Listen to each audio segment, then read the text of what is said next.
merci de nous rejoindre sur Rayonnance TV pour cette émission sur Instagram, en compagnie ce soir d'Ezor Teruma. J'essaie de regarder si on peut pas... Ah non, voilà. Rien à voir. On va refaire donc ce live qu'on a... Ezor avait fait la dernière fois, et puis bon, la connexion était pas top. Elle était un peu particulière. Ça avait coupé et tout, et justement, depuis, on a pris une tablette, justement, qui va permettre, justement, de pouvoir faire cette conférence. Comme vous pouvez le voir, nous avons Floki qui est avec nous. Voilà, et coucou Floki. Coucou. Voilà. Floki est là, il est content. Il est content de faire cette conférence. Alors du coup, on a mis la tablette à l'horizontale, mais je sais pas si ça apparaît à l'horizontale sur les téléphones, ça, je sais pas trop. Hop, ah non, attends, Ezor. Alors, normalement, Ezor, tu vas nous rejoindre. Non, bah non, en fait, il faut qu'on la remette de l'autre côté, ouais. Oui, c'est ça. On l'a vu passer, mais non. Voilà. Bon, écoute, on va faire comme ça. Et ouais, là, pour le coup, je me disais, bon. C'est mieux. Voilà. Je regardais comme ça. Vous allez être comme ça. Bonsoir. Coucou Ezor, ça va? Ça va et toi? Ça va bien. Tranquille. Je suis allongé tout en long. Je fais ce soir la conférence à la Romaine. Ok. Voilà, à la Romaine. Imposé sur le canapé. Voilà. Bon, dommage, il n'y a pas de raisin. Je vais en acheter. De toute façon, j'aurais plus de raisin.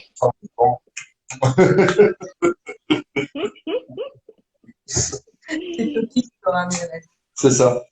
Voilà. Bonsoir aux personnes qui nous rejoignent, du coup. Bonsoir. Voilà. Au fur et à mesure. Donc, bah, écoute, Ezor, on va reparler de ce dont on avait parlé la première fois, de ce live un petit peu raté, on va dire, enfin, en tout cas au niveau de pas mal de niveaux d'ailleurs. Mon téléphone était mort, ça fonctionnait pas. Ensuite, on n'a pas réussi à mettre la conférence en ligne. Ouais, ça avait été pas mal d'embrouilles, mais c'est bien. Comme ça, on va tout commencer. Puis en plus, tu as ajouté d'autres sujets. J'ai vu ça.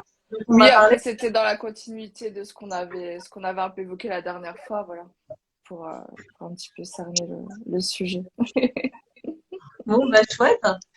Alors, du coup, par quoi on recommence? Bah, on commence par le sujet de base. Après, je t'avoue que par rapport à la dernière fois, j'avais pris quelques notes, tu vois, pendant. Mais le problème, c'est que je me souviens jamais de ce que je dis. Donc, il n'y a jamais une conférence qui est pareille que la précédente. Donc, ça va être, entre guillemets, même pour ceux qui étaient la dernière fois, ça va peut-être prendre une forme différente. On verra bien.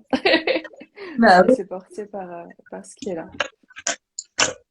Bah, du coup, déjà, il faudrait peut-être, pour les personnes je pense que la plupart des gens te connaissent, mais peut-être nous reparler un petit peu de ton parcours, ça serait sympa, déjà pour commencer. Ça marche. Ben alors moi, donc, j'ai ouvert une école en ligne depuis quelques années. À la base, j'ai un titre de psychologue et puis progressivement, je me suis tournée vers l'énergétique. J'ai développé ma médiumnité. J'ai commencé à prendre en charge des personnes aussi dans le domaine énergétique, médiumnique. Et puis, depuis quelques années, je me suis spécialisée plutôt dans l'aspect formation, dans l'aspect programme en ligne et puis création de soins énergétiques MP3, des choses comme ça. Donc, beaucoup de contenu en ligne. Et puis, bon, je fais encore un petit peu de consultation, mais j'encadre les personnes pour qu'elles développent par elles-mêmes leurs propres capacités énergétiques et médiumniques. Voilà. Donc, ça fait maintenant 7 ans que je travaille dans le domaine de la spiritualité, de l'ésotérisme et tout ça. Et puis, je suis toujours aussi passionnée et puis j'adore échanger sur des thèmes autant liés à l'être humain dans toute sa complexité, qu'à l'être spirituel, aux choses finalement très, très humaines, très terre à terre, et puis aux choses beaucoup plus perchées. Donc, je suis un peu à cheval entre ces deux mondes-là. Voilà, j'avais déjà fait des conférences et des ateliers avec Anatole, mais je l'avais dit la dernière fois, mais je le reprécise. Je suis retournée à l'anonymat, donc maintenant Je suis connue sous le nom des Arteruma pour l'école et après mon pseudo c'est O, voilà. Et voilà, j'ai fait ce choix. Pourtant, j'ai exercé sous mon nom personnel pendant longtemps, mais il y a eu beaucoup de choses qui sont imposées à moi et qui m'ont fait prendre conscience qu'il fallait mettre de côté finalement l'être humain pour laisser l'énergie s'exprimer en dehors de toute identité terrestre. Donc voilà. Donc si vous vous dites, elle me dit quelque chose, mais elle a plus le même nom, c'est normal.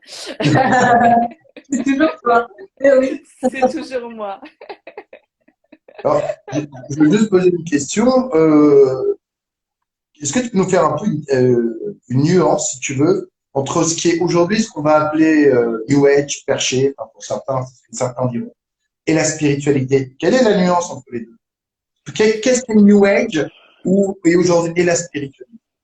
Je trouve que la frontière, elle est fine, hein. Elle est maigre, c'est pas toujours évident. Alors, c'est un truc.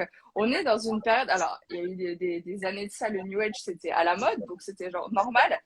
Et de nos jours, on a l'impression que c'est le truc à éviter parce que finalement, déconnecter complètement de la réalité et puis à la frontière de la folie, hein, quelque part, hein, et de la connerie aussi, un petit peu. Donc, bah, pour moi, la spiritualité, c'est simplement le fait d'être connecté à la fois à soi, à l'univers, à la vie. Pour moi, c'est être connecté au vivant. Et puis, bah, effectivement, il y a toute cette partie où on peut être connecté à l'invisible, qui est aussi la vie non observable avec nos yeux physiques, mais qui reste la vie. Donc pour moi, la spiritualité, c'est tout ce qui est de l'ordre de l'intérieur, du divin, de la lumière, etc. Mais le New Age, bah, finalement, moi j'aurais du mal à le définir. Il y en a qui le feront beaucoup mieux que moi. Je pense que tu peux parler de ça avec d'autres intervenants qui adorent casser le New Age. Tu pourras y aller franco avec d'autres. Moi, J'en ai eu une il y a pas longtemps. je sais, j'ai entendu parler de ça. Mais bon, moi, ce que je vois dans le New Age, c'est qu'il y a des choses intéressantes, mais le problème, c'est le côté un peu dogmatique, le côté un peu déconnecté de la réalité. Et moi, je sais que personnellement, plus le temps passe, plus j'ai tendance à voir tout sous forme de fréquence, d'énergie, de code, finalement quelque chose de presque un peu en parallèle comme avec un ordinateur. Et moi, voilà, les anges, les machins et tout. Et c'est ce côté-là qui peut-être décrédibilise un petit peu bah, notre domaine d'activité. Mais néanmoins, ça reste quelque chose de concret. C'est-à-dire que bah, les entités, ça existe. Il y a beaucoup de choses que l'on ne perçoit pas, mais qui pourtant sont bien réelles. Moi, j'en ai fait l'expérience et j'en fais encore l'expérience aujourd'hui en tant que médium. Maintenant, ouais, le New Age, c'est aussi tout un petit peu toutes ces théories qui vont mettre de côté toute la sphère humaine pour aller vers quelque chose de complètement déconnecté. Mais à la fois, il y a des messages qui sont profonds derrière. Donc, tout dépend ce qu'on en fait. C'est toujours pareil. Pour moi, il n'y a pas tout qui est à jeter forcément. Voilà, le tout est juste. Voilà, il faut être dans le cœur, tout est juste, gna, gna, gna. Mais en même temps, c'est une réalité. À un certain niveau, tout est juste. Maintenant, quand on se passe au domaine, au niveau de l'être humain, on va pas forcément l'expérimenter comme tel, même si on sait que c'est pour notre évolution, mais même si on sait que c'est en accord avec notre plan d'âme, notre plan d'incarnation, le plan divin. Voilà, c'est tous ces trucs-là qui ont tendance un petit peu à agacer et puis qui coupent un petit peu d'une réalité, quoi.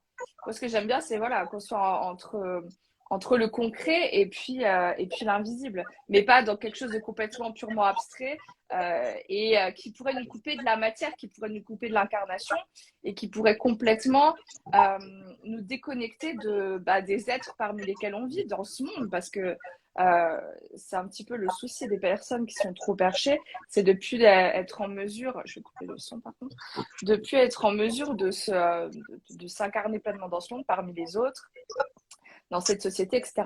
Mais après, bon, moi, je fais pas comment dire, la guerre contre le New Age, mais c'est sûr que voilà, j'essaie de m'associer le moins possible à des concepts ou à d'autres, même si bah, la dernière fois, on a abordé certains concepts qui, pour certaines personnes, peuvent paraître complètement New Age.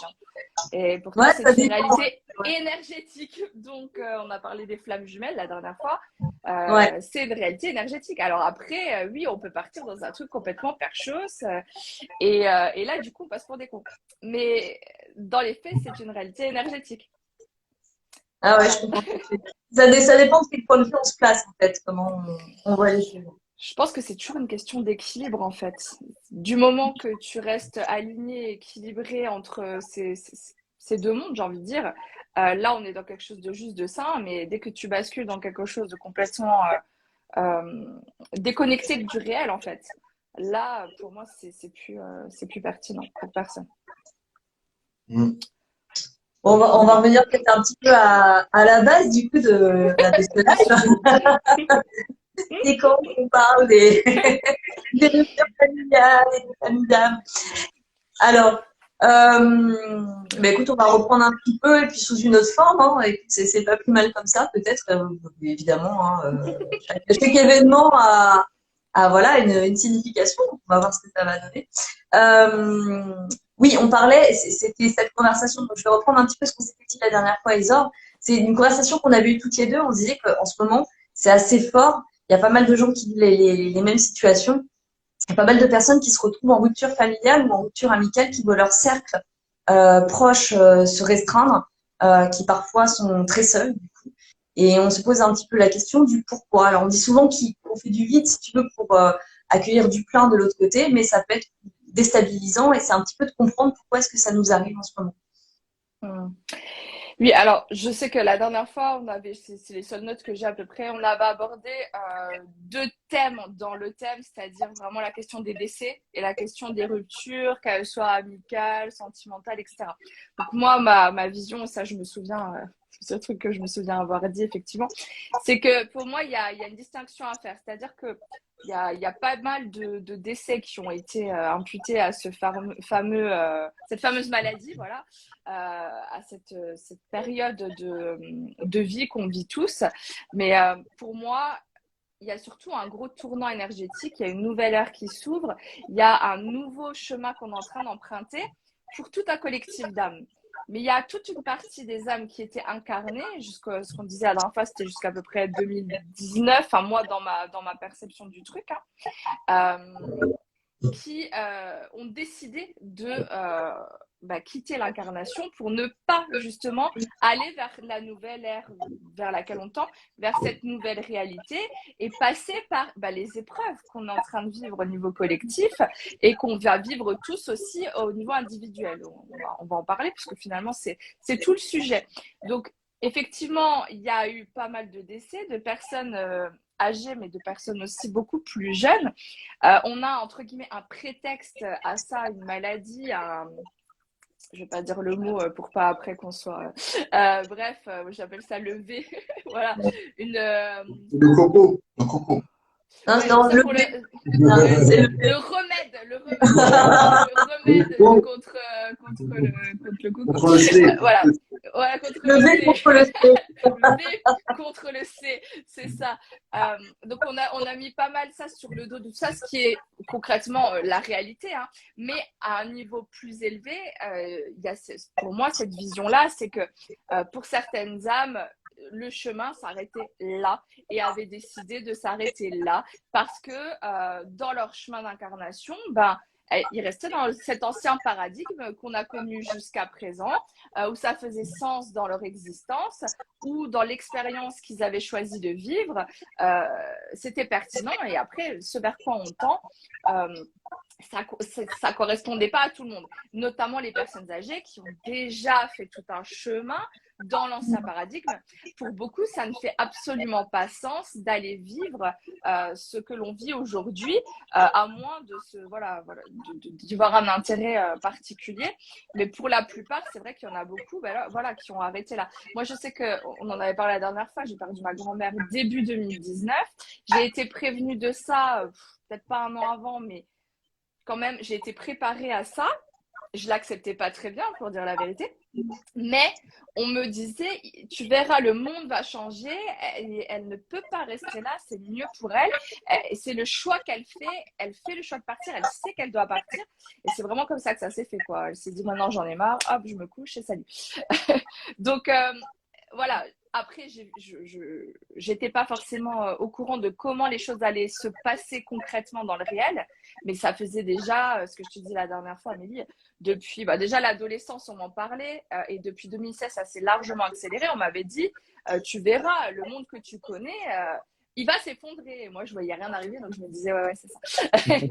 Ouais, cause toujours. Là, vu où on en est, c'est pas près de changer. Ça peut pas basculer comme ça du jour au lendemain. Et puis, on a bien vu que si, en fait, hein, c'est le basculement avec ce prétexte quelque part collectif qu'on s'est tous proposé, c'est un basculement, un changement de paradigme, clairement, dans lequel on est. Donc, il y a cet aspect-là, le côté décès. Vous m'entendez bien parce que j'ai l'impression qu'il y a une espèce d'écho. Ah ouais, parfaitement bien. Ouais. Ok, non. d'accord. Et après, il y a toute la sphère relationnelle, que ce soit proche ou moins proche. Et au même titre que les personnes décédées ont décidé d'emprunter un chemin, nous, chacun, on est des âmes incarnées, chacun avec, pour moi, un destin, c'est ma vision des choses. Je suis pas quelqu'un, on en parlait la dernière fois, je suis pas quelqu'un qui croit au libre arbitre. Je ne crois pas au libre arbitre. Pour moi, c'est une illusion. On baigne dans une illusion collective. Pour moi, le libre arbitre ne se situe pas. T'en as mis juste là. Pour moi, le libre arbitre ne se situe pas au niveau de l'humain, il se situe au niveau de l'âme, voire du soi supérieur, et en accord avec le plan collectif, le plan divin. L'être humain, lui, il est juste dans une illusion de contrôle. Et après, il y en a qui pensent qu'on peut contrôler son état émotionnel, contrôler comment on accueille les choses. Pour moi, là, et tout le message spirituel que je peux transmettre dans le quotidien, c'est que effectivement, la clé de guérison à tous, c'est l'accueil et l'amour. De toute façon, donc ça, c'est bon, voilà. J'ai pas forcément d'avis là-dessus, mais dans tous les cas, pour moi, tout ce que vous vivez dans l'instant présent, pour moi, ça a du sens, même si vous ne le comprenez pas à cet instant précis. À un moment donné, vous allez comprendre que ça ne pouvait pas être autrement, qu'il n'y a jamais d'erreur, qu'il n'y a jamais de possibilité de se planter, qu'il n'y a jamais de fausse route, qu'il n'y a jamais de raté. Ah oui, il y a quelqu'un qui dit qu'il y a un écho. Hein. Bah moi, je t'entends bien. Enfin, nous, de notre côté, on a… Ouais. Après, peut-être pour ceux qui en ont, peut-être mettez des écouteurs. Si vous pouvez me le dire. Mais si vraiment il y a un écho, dites-le, comme ça j'enlève mes AirPods. Hein, ah, c'est vrai, peut-être… ouais. Ah, Ouais, si besoin, le micro est coupé, les haut-parleurs de vos appareils. Conseil de JCVO. Alors là, pour le coup, moi j'ai des écouteurs, mais vous, ça va être compliqué. Donc, ah oui, nous, ça va être… Ouais, non. Vous, ça va être compliqué à côté. non, mais c'est vraiment dur au niveau du son ou est-ce que c'est chez moi qu'il y a un écho? C'est ça que je me demandais. Je ne sais pas si c'était de votre côté ou du mien. On t'entend, t'inquiète. Bon, écoute, j'attends de voir les commentaires. Au pire, je retirerai les AirPods. Oui, donc je disais que pour moi, on a chacun choisi un chemin d'âme et forcément, sur ce chemin, on va aller vers une destination ou une autre. Et ce qui se passe en ce moment, c'est que on le voit au niveau collectif, il y a une espèce de scission de la population qui s'opère peu à peu. Et alors, il y a des personnes qui mettent tout sur le dos de ce qui se passe dans le réel, c'est-à-dire dans ce qu'on observe aujourd'hui, vont se dire, voilà, il y a les endormis, il y a les éveillés, il y a les conspirationnistes, il y a les personnes qui sont des moutons, etc., etc. Et à un niveau supérieur, quelque part, c'est simplement des cheminements d'âme différents qui ont été choisis. Donc, c'est un peu métallique, mais ça va. Si je les enlève, attendez, j'essaie de les enlever. Allez, on va voir si ça. Hop. Alors, voyons voir. Est-ce que vous m'entendez? Moi, je dirais que c'est pire, mais… Ah ouais, alors là, il y a un vrai écho là. Ouais, attends. Ouais. C'est peut-être moi, chez vous, j'entends que ça résonne, mais moi, je m'entends pas du coup. Non, j'ai l'impression que c'est… Non, c'est pire. Ah ouais, c'est pire? Ah, tu trouves que c'est mieux, toi? Bah, je sais pas, là, j'entends… Il y a au début, quand elle est entrée, oui, j'ai entendu un écho de ce qu'on racontait nous, mais là, j'ai pas l'impression que c'est le cas. Bon, dites-nous dans le chat, est-ce que c'est pire ou est-ce que c'est mieux? Sinon, je vais essayer Pire ou mieux? Je vais essayer Pouce les du écouteurs. haut ou pouce du bas? Moi, j'entends un bruit métallique chez vous, mais je sais pas si c'est. Ah, c'est peut-être le chien qui fait des bruits de cochon blanc, ça a rien à voir? Je pense pas que ce soit le problème. Alors, attendez. Hop, à tout casser. Hop. C'est marrant parce que le chien, quand tu le regardes, il a vraiment une vraie tête de reptile, hein, c'est inquiétant. Ah, il est trop mignon. Hop là. Bon, Alors, hop là. On va y arriver, hein, décidément. J'ai l'impression que notre discussion dérange. C'est ce que je m'étais dit la dernière fois. ouais, J'ai l'impression ça qu'elle dérange cette discussion. Mais bon, bref, ouais. Je vais faire abstraction. Donc, effectivement, au niveau collectif, on observe qu'il y a une coupure deux camps comme ça qui se créent petit à petit. Alors comme je disais, jusqu'à la fin, il y a peut-être des gens qui vont passer d'un bord à l'autre, hein. Comme je disais, c'est un peu le bateau qui coule. Et puis finalement, il y en a certains qui vont essayer de sortir du truc à la dernière minute. Mais pour moi, c'est quand même clairement un choix de chemin d'incarnation. Et ça, plutôt on l'accepte, plutôt on se libère. Et si on résiste à ça et qu'on essaie de retenir l'ancien, donc retenir les anciennes relations, retenir les anciennes amitiés, même retenir des fois les relations familiales, parce que c'est très souvent dans les familles qu'il y a eu des conflits, j'en ai entendu dans tous les sens, quoi, que ce soit par rapport au positionnement, par rapport au gouvernement, par rapport à cette maladie, par rapport à ce remède, par rapport à tout ça, ou que ce soit par rapport au choix de vie des uns et des autres, parce qu'il y a beaucoup de personnes qui ne sont pas acceptées aujourd'hui par rapport aux choix qu'ils font, par rapport au métier qu'ils décident de faire, par rapport au message qu'ils décident de transmettre, la posture qu'ils décident de prendre.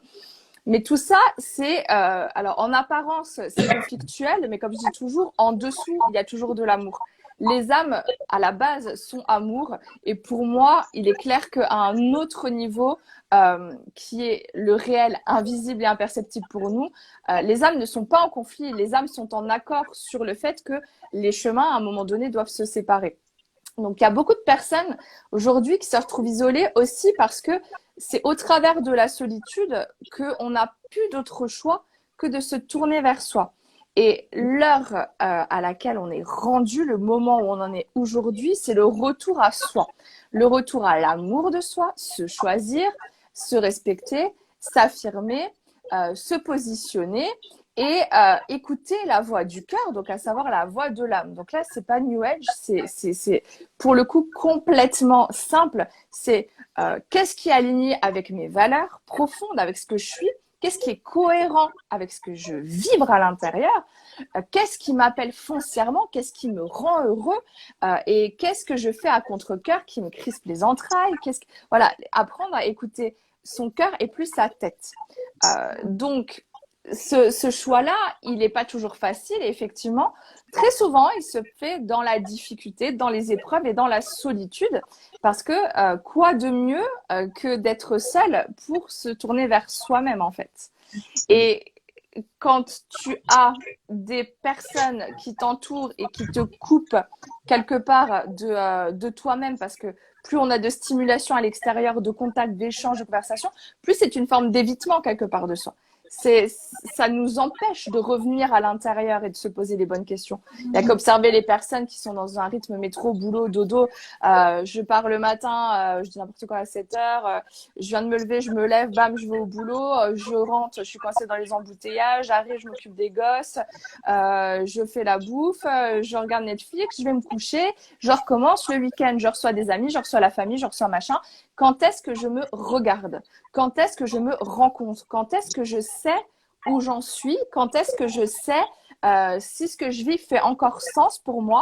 À quel moment? Et ben, très souvent, c'est quand tout commence à partir en cacahuète, quand on est obligé finalement de se rendre à l'évidence parce que ça explose. Et ce qui se passe aujourd'hui, c'est qu'il y a énormément de relations qui, en fait, à la base, auraient déjà dû s'arrêter depuis longtemps. Mais comme les personnes s'accrochent, alors pour moi, il n'y a pas d'erreur. Encore une fois, le libre arbitre, pour moi, c'est une illusion. Mais comme on est dans l'illusion, on fait comme s'il y avait le choix. Bon, mais il y a le fait de crisper les choses, essayer de retenir, de figer. Et l'être humain aime bien figer les choses. Quand on se lance dans un chemin, quand on prend une décision, quand on choisit un compagnon, une compagne, quand on choisit un métier, etc., on se dit c'est pour la vie. Voilà, il faut que ça soit pour la vie. Je m'engage là-dedans, c'est pour toujours, c'est comme ça. Et en fait, non. Ce qui est comme ça, c'est le chemin de votre âme et donc on ne peut que suivre ce fil rouge. Et il y a énormément de relations qui ne font plus sens déjà depuis un moment. Et donc, ça explose, ça éclate. Et alors, souvent, sous des prétextes bidons, d'ego. Hein. C'est-à-dire qu'il y a énormément de disputes que j'ai pu voir autour de moi où finalement, c'est comme si les égos ne pouvaient plus se rencontrer. Ça s'entrechoque. Il n'y a plus de compréhension, il n'y a plus de possibilité de rentrer en lien, il n'y a plus de possibilité d'être dans un échange, comme si on parlait plus la même langue. Comme si il y avait deux personnes qui étaient sourdes, qui essaient de se parler et ça ne passe plus. Donc, il y a beaucoup de personnes qui peuvent se sentir isolées et même culpabilisées parce que se dire, mais si je me retrouve seule, est-ce que c'est moi le problème? Est-ce que c'est moi qui déraille? Est-ce que c'est l'environnement qui déraille? Est-ce que c'est ce monde qui déraille? Et en fait, à ces personnages, j'ai envie de leur dire, c'est que en redescendant en soi, en s'écoutant profondément, qu'on peut savoir finalement quel est le chemin. Et c'est pas parce que vous avez toute votre famille contre vous, qui est en désaccord avec vous, ou même toute votre ville, la France entière, le monde entier, que vous êtes dans le faux en fait. Parce que votre chemin, c'est votre chemin. Qui vous êtes, c'est qui vous êtes. Et ce que vous devez faire, c'est ce que vous devez faire. Et c'est pas parce que vous devez le faire que vos parents vont suivre la même voie, que vos frères et sœurs vont suivre la même voie, que vos meilleurs amis vont suivre la même voie, que votre compagnon, votre compagne va suivre la même voie, que vos gamins vont suivre la même voie. Et ça, on le voit, il y a des parents qui ont perdu contact avec leurs enfants parce que divergence d'opinion, tu es perché, je ne suis pas d'accord, et hop, on se comprend plus, et salut. Moi, je vais dans ce camp-là, toi, tu vas dans ce camp-là, et il y a des gens qui ont le cœur brisé, littéralement brisé, parce que ils savent qu'ils sont dans leur vérité, et les autres se disent aussi qu'ils sont dans leur vérité. C'est ça le pire, en fait. C'est que chacun se dit qu'il est dans sa vérité. Souvent, il y en a qui vont vers la voie du cœur et d'autres qui sont dans la vérité de l'ego. Donc, à un moment donné, cette vérité de l'ego, cette vérité de la bien-pensance collective, tranquillement, elle est en train de se casser la gueule. Il y en a qui vont sortir, entre guillemets, du camp petit à petit, même à la dernière minute. Puis il y en a qui iront là où ils doivent aller. Hein. Puis c'est comme si, ça fait comme ça. Il y a comme des fois j'ai l'impression qu'il y a deux planètes qui sont comme si la Terre était en train de se dédoubler et que on passe sur deux fréquences différentes. Alors après, quelle forme ça va prendre?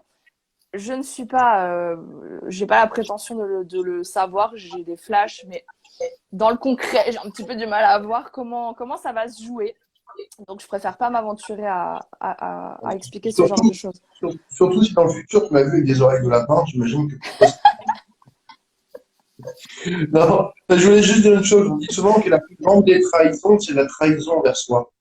Ouais, complètement. Ah mais oui, complètement. Et ça, très souvent, là je sais que j'ai eu beaucoup de clients par rapport aux soins que je crée, vers qui j'ai renvoyé justement à des soins pour couper les liens, pour retrouver justement cette espèce de clarté mentale, parce que là j'ai eu récemment une cliente qui me disait que elle baignait dans les pensées de ses proches avec qui elle est en conflit et qui finalement veulent des choses d'elle et finalement elle se perd entre guillemets dans les énergies des autres. Il y a beaucoup ce phénomène-là. Et donc je disais écoute, tu peux couper les liens et puis aller vers. J'ai aussi fait un soin pour le processus du pardon. Et en fait, en discutant, je disais mais en fait le plus dur c'est de se pardonner à soi quand on se trahit soi-même justement. Quand on ne fait pas forcément les bons choix, en tout cas qu'on a l'illusion de ne pas avoir fait les bons choix, et finalement, là où on en est tous aujourd'hui, c'est que la pire des trahisons, c'est de ne pas écouter son cœur. C'est-à-dire que c'est pas comment vous vous positionnez au regard de l'extérieur, au regard de votre groupe familial, de votre groupe, votre foyer, vos amis, etc. La société, c'est vraiment à l'échelle de l'individu, à l'échelle de soi. C'est là qu'il faut regarder. Le reste n'a plus aucune importance. Et ça, c'est la difficulté, je pense aujourd'hui, c'est de comprendre qu'il faut lâcher sur tout, sauf sur soi.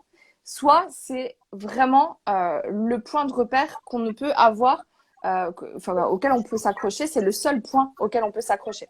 Et ce qu'on disait aussi la dernière fois, c'est que Pour moi, il y a un destin et des contrats d'âme. Et donc, effectivement, il y a des contrats d'âme. Exemple, voilà, vous vous incarnez dans telle famille. Et il est prévu que jusqu'à vos 20 ans, voilà, bon, vous vivez ce que vous avez à vivre. Puis 20 ans, bam, on coupe le contrat. Et puis, je vais vivre ma vie. Adieu les parents, etc. Donc, il y a des chemins qui se séparent parce que c'est acté. Pour moi, c'est comme ça. Et il y a aussi cette réalité qu'on est dans une ère, et moi, c'est ma vision. Alors, il y en a qui vont se dire, elle déraille à plein tube, ça me parle pas, peu importe. Mais pour moi, on est dans une ère où il est prévu pour que finalement cette planète puisse petit à petit, c'est pas la planète en elle-même, c'est le collectif humain plus, parce qu'on me montre la planète, on me dit, on est en train de me dire, la planète n'a pas de problème, c'est pas la planète. Ok, merci. On me recadre, on me dit, non, non, non. Le collectif humain a besoin d'apprendre l'amour inconditionnel, pour soi avant tout, mais aussi avec les autres. Mais si tu es dans l'amour inconditionnel de toi-même, alors tu es dans l'amour inconditionnel des autres, parce que tout ce que l'on vibre en soi, pour soi, on est capable de le donner aux autres. On n'est jamais capable de donner à l'autre ce qu'on n'a pas en soi. On peut faire semblant, on peut être dans des processus de jeu de pouvoir, de dépendance, de machin, mais ça, c'est pas de l'amour inconditionnel. L'amour inconditionnel, quand on l'a en soi, on peut l'offrir. Et aujourd'hui, il est prévu que les personnes qui sont destinées, et pour moi, c'est une réalité, il y a des personnes qui sont destinées à vivre le couple sacré, alors humain, sacré, divin, dans l'incarnation. Ça n'a rien de perché, c'est purement énergétique. Alors, il y a plein de termes qu'on va mettre là-dessus. Il y a typiquement les âmes sœurs, les âmes jumelles, les flammes jumelles, etc. À la limite, on s'en fout un peu. Pour moi, c'est soit on a quelqu'un qui est prévu sur notre chemin parce que c'est une personne avec qui il est dit qu'on va incarner un couple divin sur Terre et on va finir, entre guillemets, le parcours ensemble. Et il y a des personnes qui sont la moitié énergétique de l'autre, des complémentaires, qui sont censés, à l'image du yin et du yang, s'emboîter énergétiquement pour pouvoir amener ce rayonnement sur Terre, cette fréquence de l'amour inconditionnel. Alors, comme on disait la dernière fois, c'est des couples alchimiques. Donc, c'est-à-dire que il y a cette alchimie en soi qui doit se faire pour que le couple se réunisse. Et il y a l'alchimie dans le couple. Donc, ce ne sont pas des couples de facilité. Ce sont des couples de travail sur soi pour apprendre l'amour inconditionnel de soi au travers de ce que l'autre nous renvoie au niveau de nos blessures, etc. Donc, apprendre à se guérir par soi-même sans s'appuyer sur l'autre, tout en étant finalement dans un échange d'amour inconditionnel où on n'essaye pas de faire mal à l'autre. Au contraire, on est là pour l'élever et il est là pour nous élever. Et c'est un échange qui est mutuel pour mener à un moment donné à cet équilibre des polarités en soi et des polarités dans le couple pour pouvoir incarner cet amour et le diffuser autour de soi, parce que ce sont des couples qui sont là pour être ensemble, mais pour être dans la société, c'est-à-dire qu'ils ont des rôles. Hein.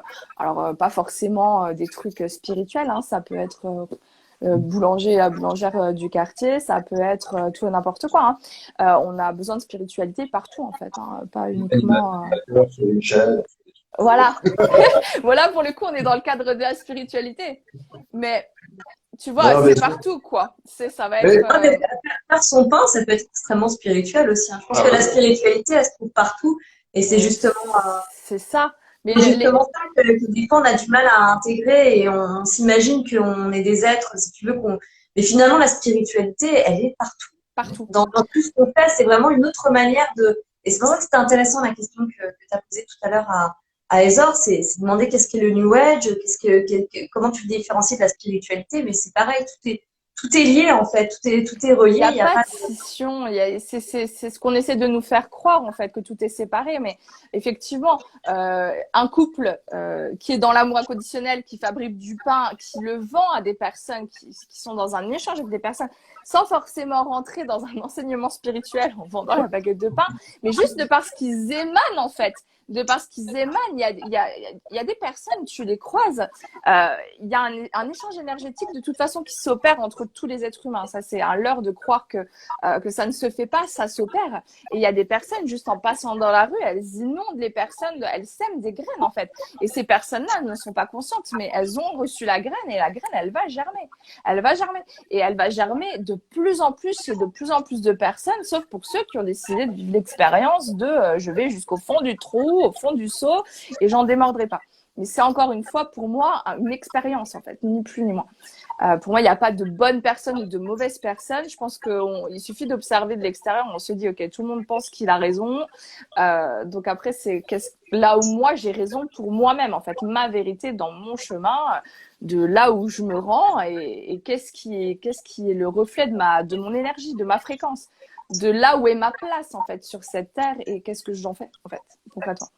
Donc, ces ruptures, aussi sur le plan sentimental, il y a beaucoup de ça qui se passe. C'est-à-dire qu'il y a énormément de personnes qui se retrouvent dans des couples où c'était peut-être évident jusqu'à un moment, jusqu'à un instant T, et où ça bascule et ça pourrit. En fait, si on n'accepte pas de lâcher, ça pourrit. Mais ça pourrit grave. C'est-à-dire que maintenant, tout ce que vous essayez de retenir, mais la vie va partir en cacahuète dans tous les sens.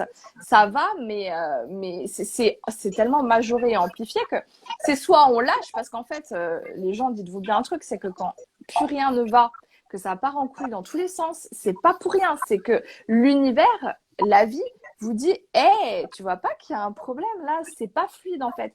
Alors, encore une fois, comme on disait la dernière fois, dans des relations où il y a un travail alchimique entre les deux partenaires, c'est pas toujours fluide pour l'ego. Mais l'amour, il est là, le fil, il est là, et puis voilà, cette évidence, elle est là, elle est à l'intérieur de soi. Mais par contre, quand vous êtes avec quelqu'un et que vous voyez qu'il y a tout qui s'effondre, c'est des panneaux indicateurs. Donc, soit on coule avec le navire, encore une fois, et alors après, il faut ressortir de tout ça, et on va plus on va tomber bas, plus on va mettre du temps à remonter. Soit on accepte de lâcher et on en est rendu là. Et je dis on parce que je suis dedans avec. Hein. C'était tout le point de départ de notre discussion avec toi, Amélie. C'est que moi aussi, il y a plein de choses que j'ai cru ancrées parce que c'était à une époque, c'était le cas. Et puis, on a pris un virage. Et là, en fait, ça y est. Là, c'est comme des activations, en fait. Bim, là, tu es activé pour aller faire ça. Là, tu es activé pour aller faire ça. Ah, tu faisais ça, mais c'est pas grave, ça c'est fini. Tu étais avec telle personne, mais ça c'est fini. Ah, tu pensais que cette personne c'était amie pour la vie. Eh bien non, ça c'est terminé. Et en fait, tout ce qu'on pense qui est figé et qu'on pense pouvoir retenir par la force de notre volonté ou même des fois par amour, hein, parce qu'il ne faut pas croire, bien sûr, qu'il y a plein de relations, par exemple, parents-enfants, où forcément il y a un amour. On essaye de retenir, mais en fait, l'amour doit rendre libre. Donc, si l'autre n'est pas en accord et décide d'emprunter un autre chemin, l'amour, c'est aussi de savoir se dire au revoir. C'est savoir aussi dire, voilà, tu choisis de continuer dans cette voie, merci pour tout, je vais continuer dans une autre voie. Et ça se joue soit dans la douceur, et puis on suit le flot, on suit le flux, on suit la vague, le courant, et donc on nage pas à contre-courant, soit c'est la tempête, quoi. Et là, on perd beaucoup en fait. On perd beaucoup plus en luttant que quand on accompagne le truc. Et ce qu'on me dit là, c'est qu'il y a énormément de personnes qui savent, chez qui ça résonne ce genre de discours, qui savent que là, ça fait écho et que oui. Et j'entends en fait comme s'il y avait des personnes qui me disaient ouais mais c'est dur, mais c'est pas si facile, mais c'est quand on est dans l'expérience c'est horrible, enfin de devoir couper avec certaines personnes c'est tellement pour le mental ça fait pas sens en fait, on se dit c'est pas possible. Et j'entends très bien en fait, mais à un moment donné il faut savoir, moi ce que je dis toujours c'est que quand on a aimé une personne un jour on l'aime pour toujours. L'amour ne s'arrête jamais. C'est pas parce qu'on se sépare. C'est pas parce qu'on prend des chemins différents, c'est pas parce qu'on fait des choix différents, c'est pas parce qu'on se voit plus tous les jours, c'est pas parce que même on se voit plus jamais dans cette vie, parce que la vie ne s'arrête jamais, que l'amour n'est plus là. Mais vous êtes venu vivre votre propre vie. Et si vous êtes tout le temps en train de faire des concessions, de faire des arrangements pour finalement être dans un confort, dans une facilité, vous allez vous perdre vous-même. vous allez vous perdre vous-même. Et à un moment donné, vous allez vous retourner, vous allez vous dire, mais que s'est-il passé, quoi?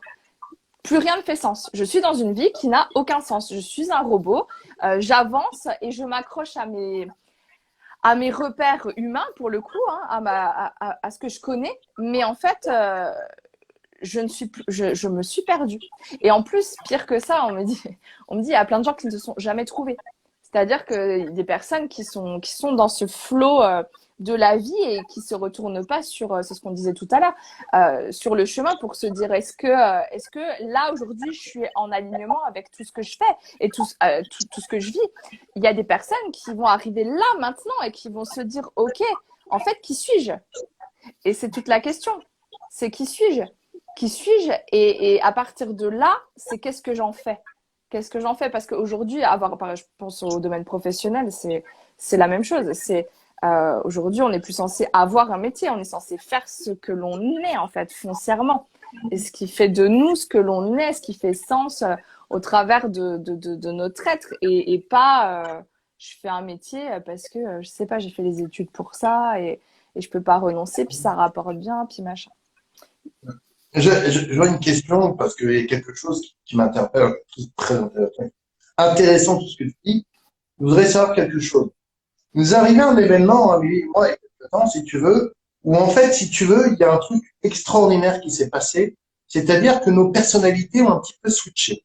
C'est-à-dire que moi, je me retrouve dans certains états dans lesquels elle était avant, et elle adopte mon attitude. Mais ce n'est pas quelque chose, si tu veux, où on s'est concerté, où on s'est dit, moi, je vais jouer ton rôle, toi, tu vas jouer le mien. Les choses se sont faites naturellement, mais à un point, si tu veux, où tellement déconcertant, c'est que moi, ce qui est génial dans cette expérience, c'est-à-dire que je peux me voir des comportements que j'avais, des manières où je pouvais être, et finalement, elle aussi peut peut-être voir aussi dans quel état ou comment elle pouvait être. Donc, j'aimerais comprendre, en fait, c'est quoi ce genre de phénomène? Parce que j'avais jamais vu, entendu un truc comme ça. Mais tu vas rarement entendre parler de ce genre de choses parce que pour le coup, c'est complètement paranormal, mais parce que voilà, dans notre réalité, c'est pas possible ce que tu décris. Mais c'est typiquement des choses qui peuvent se produire dans ce type de couple dont on parlait tout à l'heure. Moi, j'aime bien appeler ça des compléments divins parce que voilà, j'ai vraiment cette notion-là. Parce que c'est vrai que souvent, les couples d'âmes sœurs, souvent, c'est assez fluide. Il n'y a pas forcément un travail de fond qui s'opère. Et tout le monde n'a pas signé pour aller remuer toute la merde qu'il y a au fond. Voilà, hein, faut dire la vérité. Il faut avoir l'étoffe pour ça. Et on l'a pas tous. Voilà. Bon, moi, je fais partie de ces gens qui vont aller les mains dans le cambouis et allons-y. Et vous, visiblement aussi. Donc, du coup, c'est pas évident. Mais ce que tu décris là, c'est une inversion un peu des polarités. C'est ce qui se produit très souvent dans ce type de relation. Et quelque part, ça te permet, effectivement, un miroir de toi-même, plus vrai que nature, et de comprendre, finalement, Amélie, ce qu'elle a pu traverser en prenant sa place. En fait, c'est une façon aussi d'apprendre à aimer l'autre encore plus profondément et à s'aimer soi et aussi être finalement il y a une espèce de compréhension par l'expérience, tu vois, qui s'opère. Et ça c'est clairement quelque chose qui n'est pas, pour moi, c'est pas de la psychologie, tu vois, c'est énergétique. Il y a un switch. Et voilà. Alors après, dans les théories flammes jumelles, le switch, c'est un concept, hein. Mais pour moi, c'est quelque chose qui est très fréquent. C'est-à-dire que on va peut-être être dans une conjoncture au départ quand on se rencontre. Et puis, très souvent, il y en a un qui travaille plus que l'autre sur lui-même. Et puis, à un moment donné, ça bascule. Celui qui a fait le boulot, il passe un peu le flambeau à l'autre, quoi. Allez, hop, vas-y. Et puis, l'autre, il va y aller. Et puis, voilà, tout dépend, en fait. Je pense que c'est vraiment propre aussi au couple, au chemin qu'on a choisi, comment ça s'expérimente. Bon, vous, c'est une relation assez récente, mais il y a des couples, je veux dire, qui mettent énormément de temps avant de réussir à se trouver. J'ai envie de dire ça. Et alors là, quand ça dure depuis des années, ça peut être des trucs qui sont ancrés depuis 2-3 ans et bam, ça bascule et on inverse complètement les choses. Et ce que l'autre avait compris, que l'autre n'avait pas compris, en fait, en inversant les polarités, quelque part, il y a une compréhension qui s'opère de l'autre côté et après, on avance sur un autre sujet. Donc, moi, je trouve ça magnifique ce que vous vivez parce que Bah, c'est hyper enrichissant, quoi. ouais, c'est une sacrée expérience. Mais en tout cas, ça soulève aussi un point très important, justement, cette anecdote-là. C'est que finalement, c'est pas parce qu'aujourd'hui on est dans une situation, enfin une relation qui peut paraître complexe à certains points, à un certain niveau, que c'est forcément une relation qui est vouée à l'échec. Parce que si Non. on prend par exemple l'exemple de nos grands-parents, on a tous eu en général des grands-parents. Soit ça a été des histoires d'amour, genre des histoires d'amour extraordinaires, où c'est vraiment des personnes qui se sont aimées toute leur vie, et puis vraiment ça s'est fait tu vois, d'un commun accord, avec des concessions évidemment, mais c'était assez fluide. Soit c'est souvent des femmes, si tu veux, souvent des femmes d'ailleurs, qui ont un petit peu beaucoup pris sur elles pour que la relation perdure et ne pas Ouais, subir une séparation. Et voilà, mais dans tous les cas, de l'extérieur, ça paraissait fluide, quoi qu'il ouais. arrive. Voilà. Et aujourd'hui, on est moins dans cette concession de couple, si tu veux. Et on pourrait se dire, en plus quand on est spirituel, écoute, voilà, je suis dans une relation, mais c'est pas fluide comme je le pensais, c'est un peu compliqué, ça vient remuer des vieux schémas en moi, ça vient me remettre devant moi, ça vient me resservir des blessures que j'avais, des peurs. Est-ce que ça veut forcément dire que c'est une relation qu'il faut fuir ou pas? Et ça rejoint un petit peu ce que tu me disais la dernière fois, justement, dans ce premier live qu'on avait fait foiré, où tu avais aussi soulevé un truc important, c'est que tu disais que il y a des relations, quand elles commencent, elles peuvent paraître hyper fluides, que ce soit, d'ailleurs, tu soulevais plutôt les relations amicales, il me semble, que tu parlais plutôt de ça. Ça peut paraître hyper fluide et ça peut aussi se casser la gueule très très vite. Aussi vite, ouais. Ouais, ouais. Ben, ouais, il y a plusieurs, oui, comme tu dis, il y a plusieurs éléments. Attends, que je vais noter parce que du coup, il y a plein d'infos qui viennent en même temps. Ouais. Alors effectivement, il y a la notion que aujourd'hui, on est un peu dans une société de consommation. Donc c'est vrai qu'on a tendance à être aussi dans la consommation au niveau relationnel. Donc il y a énormément cette tendance c'est un peu la libération aussi de la femme, quoi. Bon, là, ça va pas, le mec, c'est un con, tu te casses, quoi. Avant, tu serais resté, tu l'aurais laissé te foutre sur la gueule, tu l'aurais laissé. Je précise juste que je dis pas qu'il y a des hommes qui n'ont pas suivi leur femme non plus, hein. Je dis Ah juste que oui, je vais perdre. oui, oui, non, mais et vice-versa, la femme castratrice, tu vois, qui te Voilà, voilà. pourrit la vie, qui t'enferme, qui te lobotomise, enfin voilà, bon, Voilà, tout est voilà. possible, mais Ça. Non, je tout est précise quand même. possible. Moi, je suis pas spécialement, j'ai pas spécialement non plus, j'ai l'exemple un petit peu des deux. Mais aujourd'hui, effectivement, on est dans une société un peu de consommation, donc tu vas vers ce qui te convient, ça te convient, c'est bien, ça te convient plus, voilà. Et c'est vrai qu'on a un peu perdu ce goût, entre guillemets, de l'effort de faire fonctionner un couple. Mm. Et clairement, moi, c'est quelque chose que j'ai compris depuis quelques années, au-delà des liens d'âme, hein, c'est qu'un couple, ça reste un choix quotidien, c'est-à-dire le choix chaque jour de rester avec cette personne. Mais si tu travailles pas sur toi, sur ton ego, sur ta façon de communiquer, si tu fais pas une remise en question régulière et tu n'essayes pas d'être de cœur à cœur, nécessairement, à moins que ce soit effectivement des relations fluides d'âme sœur où voilà, on se rend compte, paf, ça le fait direct, on se comprend, on a les mêmes objectifs, on avance ensemble, on est toujours fourrés ensemble et waouh, c'est génial, c'est doux, voilà, c'est hyper calme et en même temps hyper évident. Sinon, dans la plupart des relations, il y a quand même un travail qui se fait déjà du fait qu'il y a toujours une polarité masculine, une polarité féminine, sans parler d'hommes et de femmes. Même dans les couples homosexuels, il y a toujours ce phénomène-là. Il y a toujours une polarité plus incarnée chez l'un et chez l'autre. Et en même temps, au-dedans, on a la polarité inversée. Donc voilà. Mais ce qu'il y a, c'est que voilà, il y a beaucoup de personnes qui ont intégré cette notion de je n'ai pas à rester dans des relations dites toxiques.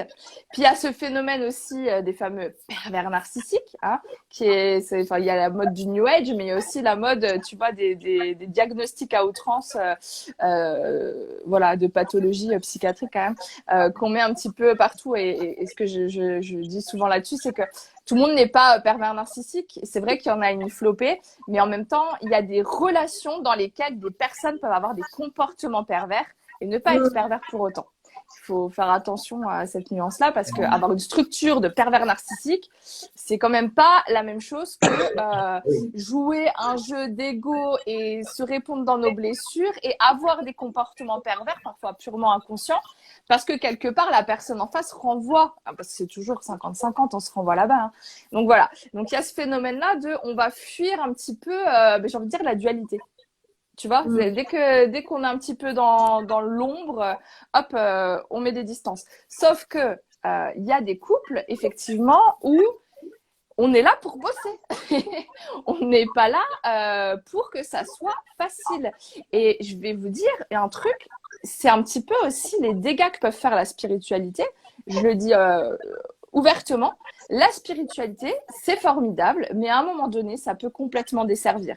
Quand on essaye de vous faire croire que tout va vous tomber dans le bec tout cuit, juste en méditant et en ouvrant votre cœur et en faisant rien, je veux dire, ça vaut dans le domaine professionnel, ça vaut si vous cherchez une maison, et ça vaut aussi dans un couple. C'est-à-dire que on est là pour apprendre des choses, on est là pour vivre des émotions, on est là pour guérir des blessures, on est là pour libérer des lignées, et ça on en a parlé la dernière fois, des lignées transgénérationnelles, donc les lignées de papa, maman, papy, mamie et ainsi de suite, tous les ancêtres.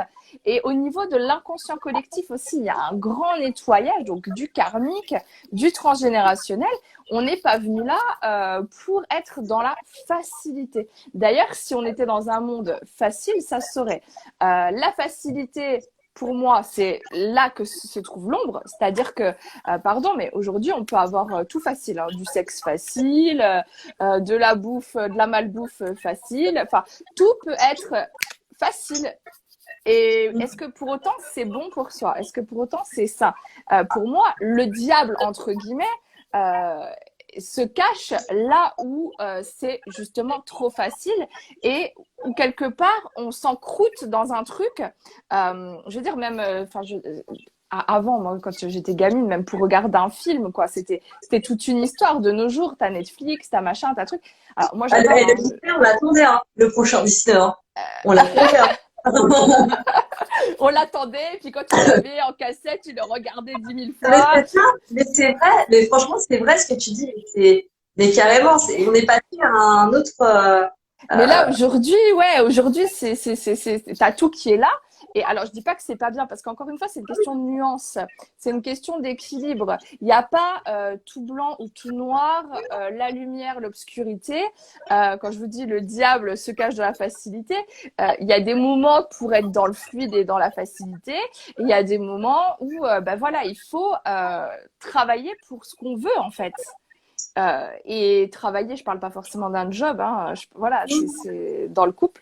Alors, le couple, pour moi, c'est une question qui est délicate et qui est vraiment personnelle parce que tu peux effectivement facilement tomber dans un leurre complet avec ces histoires de flammes jumelles hyper à la mode en ce moment, en plus, en te disant « Ah ben non, du coup, on laisse tomber le pervers narcissique. Non, il n'est pas pervers, c'est ma flamme jumelle. » Eh ouais, t'as beaucoup de femmes. Moi, j'ai entendu pas mal de témoignages de femmes qui, justement, se font maltraiter par leur conjoint.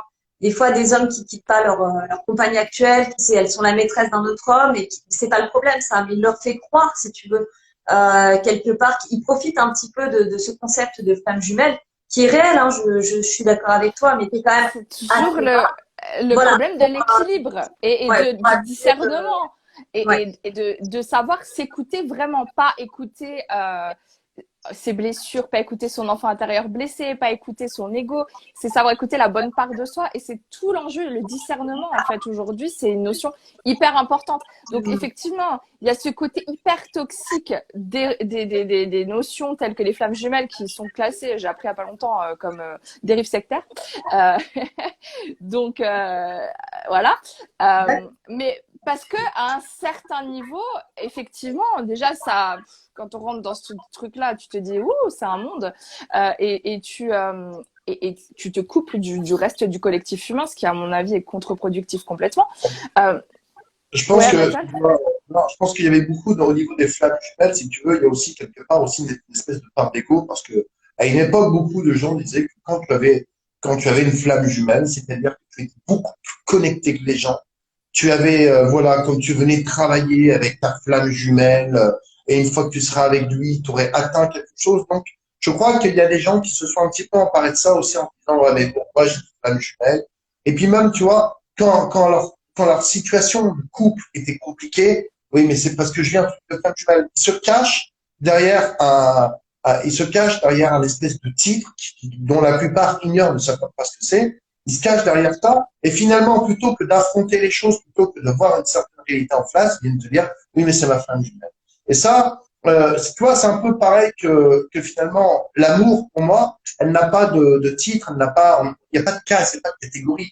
Tu aimes, tu aimes, tu sais aimer, tu vis l'amour ou tu ne l'aimes pas. Voilà. Mais en spiritualité, on met énormément de catégories à énormément de choses. Et les gens, selon, eh bien, plus la catégorie est haute, ben, les gens ont plus envie d'être dans cette catégorie. Or que, Oui, voilà, et oui, finalement, ben, et des fois, je trouve très bien moi, les gens qui aiment me dire, ben, écoute, non, ben, moi, j'ai aucun don, médium, je sais pas, j'en ai aucun, j'aime bien la spiritualité parce que ça me parle, et ça s'arrête juste là. Il n'y a pas besoin que dès qu'on rentre là-dedans, c'est comme s'il y avait une compétition à ça. Il faut que je sois médium, il faut que je sois canal, il faut que je canalise mes guides, il faut que j'ai ma relation femme jumelle aussi, il faut que ça. Et les gens, si tu veux, ils se bourrent le mou avec c'est ma dernière vie, il faut que je rencontre mes frères galactiques, il faut que. Et ils se bourrent le mou, si tu veux, comme s'il ouais. fallait absolument atteindre un but et quelque chose, alors que c'est pas du tout ce qu'on leur demande. Ouais, non, mais tout à fait. La Ouais, ça m'évoque plein de spiritualité, c'est trucs, ce plus que ça. tu dis. Mais on est dans une société, on veut se foutre dans des cases. Et alors, pourtant, moi, c'est vrai que ça me fait souvent rire parce que tu as beaucoup de communautés qui vont dire, ah, on n'aime pas les cases, mais qui mettent des cases partout, quoi. Que ce soit maintenant par rapport à la notion de genre, tu vois, ou c'est la notion de sexualité. Alors, il y a toutes sortes de genres. Maintenant, t'en as plus deux. La sexualité, c'est pareil. Moi, j'ai arrêté de suivre tellement c'est waouh. Euh, et effectivement, l'être humain, il a tendance à vouloir se mettre dans des cases. À un certain niveau, pour moi, alors moi personnellement, j'ai fait le truc inverse de ce que tu décris. C'est-à-dire que moi, quand j'ai entendu parler des flammes jumelles, j'ai entendu parler un tout petit peu, j'ai pas voulu en savoir plus, et je voulais, mais surtout pas rentrer dans cette case-là, parce que ça avait l'air tellement chiant. Et c'est bon, j'avais assez galéré, donc déjà, moi c'est bon, ça, tu vois. Pour le coup, ça me paraissait pas du tout enviable. Et d'ailleurs, je crois pas que, en fait, chacun son chemin. En fait, il y a pas un truc qui est plus enviable qu'un autre. Mais ce qui fait peur dans tout ça, c'est que même, tu vois, les ados, quoi. Maintenant, avec TikTok et compagnie, même les ados maintenant ont un chagrin d'amour, mais c'est ma flamme jumelle. Enfin, je veux dire, ma belle-fille, elle me raconte des trucs. Je me dis, mais c'est pas vrai, quoi. Ah ouais, ouais, mais c'est un truc de fou parce qu'avec TikTok, il y a énormément de trucs qui circulent sur les flammes jumelles. Et Ah bah, comment savoir si c'est ta flamme jumelle et nanani, et des rituels pour savoir si c'est ta flamme jumelle et tout le bordel. Donc là, ça devient complètement déjà toxique, quoi, pour le coup. ouais. Donc c'est toujours la question de, tu vois, de l'équilibre de est-ce que tu es dans quelque chose de complètement irrationnel ou est-ce que tu es tu vois, dans quelque chose qui résonne, mais tu vas pas non plus te mettre des œillères et rester dans le truc les flammes jumelles, les flammes jumelles. Et c'est là pour moi que c'est complètement dangereux. Mais en soi, c'est une réalité énergétique. Mais la subtile nuance, c'est de savoir quel est le lien qui te relie à la personne. Est-ce que c'est un lien d'amour? Est-ce que c'est une personne qui te renvoie ce que tu es, c'est-à-dire autant le meilleur que pas le pire, mais ce que tu veux pas forcément voir. Et une personne qui jamais, au grand jamais, ne va vouloir te blesser volontairement. Elle va te blesser par l'effet miroir en fait. Elle va adopter toujours l'attitude selon le moment est-ce qu'on a besoin de vivre, qui est faite soit pour appuyer sur tes boutons rouges, soit pour appuyer sur tes boutons verts quoi. C'est-à-dire la personne qui te fait te sentir à la fois peut-être le plus aimé qui soit et en même temps des fois qui te renvoie mais ton pire cauchemar quoi. C'est-à-dire toi-même. Donc je pense que c'est l'essentiel, c'est de savoir finalement quel est le lien. Mais à partir du moment où on est dans de la maltraitance, de la violence physique, verbale, etc., du manque de respect, alors j'ai pas de souci avec. Enfin, j'ai pas de souci, c'est une question de principe moral. Tu parlais des personnes en couple, etc. Mais à un moment donné, même si tu es dans une relation de flamme jumelle, si tu ne te respectes pas et que la situation perdure et que la personne, elle t'enlise dans un truc où finalement, tu n'es pas dans une relation d'amour, on te profite de toi, ça peut être aussi un apprentissage. Hein. Entre flammes jumelles, c'est assez classique, hein, le coup de la triangulaire. Et du coup, bah, l'objectif, c'est encore une fois de te renvoyer à l'amour de toi au travers de ce truc-là, tu vois. Donc, c'est toujours l'amour, en fait. Ouais. Justement, aujourd'hui, parce que quand on se met en couple aujourd'hui, évidemment, c'est plus comme il y a 10 ou 20 ans. On a vraiment, enfin, pour les nouveaux couples, c'est vrai que c'est encore autre chose. Justement, des fois, tu as du karma réglé ensemble, quand tu le disais. Tu as comment on appelle ça, j'ai un peu de mémoire au niveau familial. Des mémoires familiales. Voilà, tu as peut-être une mémoire familiale à régler, tu as peut-être tout ça à régler. Comment savoir si tu es dans une relation toxique ou si c'est quelque chose qui est bon pour ton évolution? Encore une fois, la nuance est vraiment subtile, tu vois. C'est pour ça, je sais, ça peut être hyper là. Ça peut être je pense que c'est bien de se poser la question à partir du moment où il y a de la souffrance. L'erreur, c'est de croire qu'une relation d'amour n'est jamais souffrante. Parce que sinon, ça veut dire qu'il n'y a jamais de remise en question. Je veux dire, on ne n'est pas parfait et de fait, nécessairement, l'autre, il n'est pas là pour complètement prendre tout dans la gueule en disant toujours oui, amen, etc. On est là quand même pour entre guillemets, incarner la meilleure version de soi. En tout cas, moi, c'est comme ça que je le vois. Donc, c'est pas parce qu'il y a souffrance que c'est forcément toxique. Là où c'est toxique,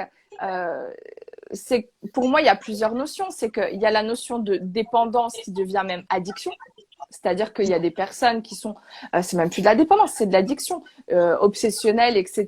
pour une personne, pour encore une fois s'esquiver elle-même. Parce que tant que ton attention est focus sur une nana ou un mec et parce que tu te dis c'est ma flamme jumelle machin, mais pendant ce temps-là tu t'occupes pas de toi, tu cherches pas ta vocation, tu prends pas soin de qui tu es, tu n'apprends pas à t'aimer.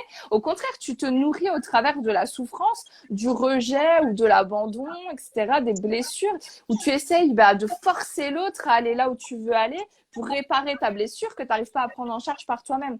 Donc là, pour moi, c'est toxique, c'est quand ça nous décentre de nous-mêmes.